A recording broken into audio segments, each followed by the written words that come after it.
maintain this awareness of the presence of Elohim in our lives, whether we're going through a very prosperous time in our lives or whether we are going through a very difficult time in our lives. Because the difficulty is the opposite end of the spectrum.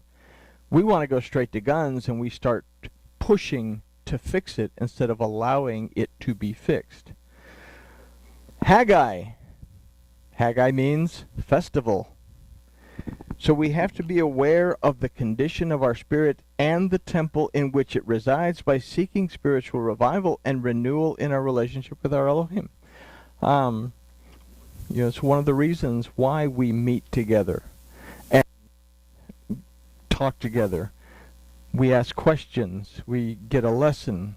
If we don't agree with the lesson, we ask. We speak up. Because we can't all learn. I can sit up here and bump my gums, but even this lesson is my point of view. So it takes a community to hash out all the little whatevers that are within whatever we teach. So we are actually, Hoshea was the one that said to us, don't forsake the assembling of yourselves together, because we have to depend on one another to be able to take the kinks out of our relationship. Zechariah. Zechariah means Yahuwah remembers. So the act of teshuvah can be a process. And rebuilding our relationship with our Elohim can take time once we've allowed it to falter. Yahuwah remembers us when we seek to turn back to him. And we see this in Egypt is a prime example of this. They went to Egypt and they became very prosperous, and under the Pharaoh that knew who Joseph was, they were doing great until that Pharaoh fell off. And then we read in the book of Yashar that becoming enslaved was a very gradual process. What Yashar tells us is that at first they sent the Egyptians and the children of Israel to work, and they worked together, and they paid them all an equal wage. Then very slowly they started to pull back the Egyptians, still paying the children of Israel a wage, and then they pulled back the Egyptians completely and started to titrate or taper that payment off to the children of Israel until they were basically the frog in the pot of water where you turn up the water, the heat in the water, it starts to boil. The frog doesn't even figure out that it's being boiled to death. And all of a sudden, the children of Israel are now enslaved, doing something that they're committed to, and they have no choice. And they recognize that they are in a really bad way. They were in a very prosperous way. They didn't need to remember their relationship with Elohim. They got into a very serious situation, something that they couldn't do anything about. And they realized that they had to have a relationship with their Elohim.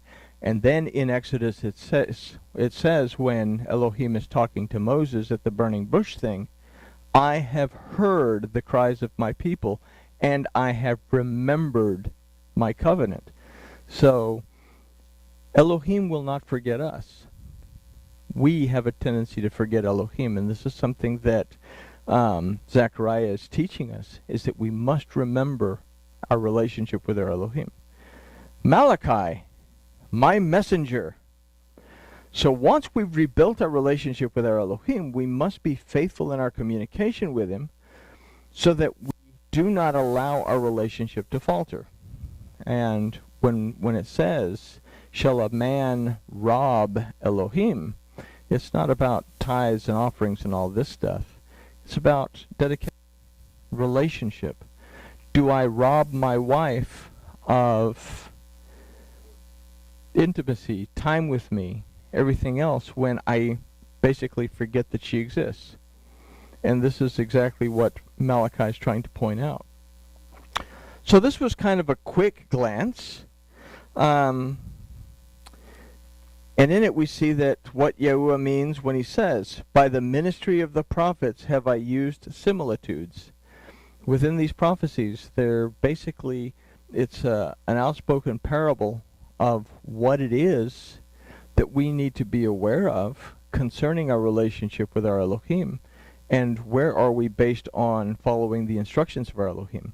So in these two verses, we have to be aware that Yahuwah our Elohim has given us both written and verbal messages and instructions to help us find our way to Him and build our relationship with Him.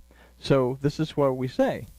If we read it in Brit Hadashah, we have to make sure that we can confirm it first in the Torah, in the written instructions, then in the prophets, in the spoken instructions of the human messengers sent by Yahuwah to minister to the people. So we must be aware of the warning at Devarim 13:1 or 12:32 in modern translations that says that we're not to add to His word or take away from it. It is our choice to seek our Elohim, draw close to Him, and reside in His sukkah, or it's also our choice to ignore Him and find ourselves seeking shelter in our wilderness wanderings. And I didn't put a corny question at the end because it's kind of self-explanatory. But, Hoshea gives us an opportunity to go back and examine what all the prophets are saying to us. And we have to be willing to make that choice, to be in this relationship or not to be in this relationship, based first and foremost on the instructions, based on the teaching that we receive from these Nabi, these, we call it prophets, but really it's human messengers, teachers, ministers, so that we can truly see what Yahushua has to say and understand what Yahushua did, so that we can make our way to the sukkah that we're looking to be within in the millennium and by proxy into the world to come. So, there is 2 more verses of Hosea, and we should be done with Hosea pretty soon. And with that, we'll say this has been achieved.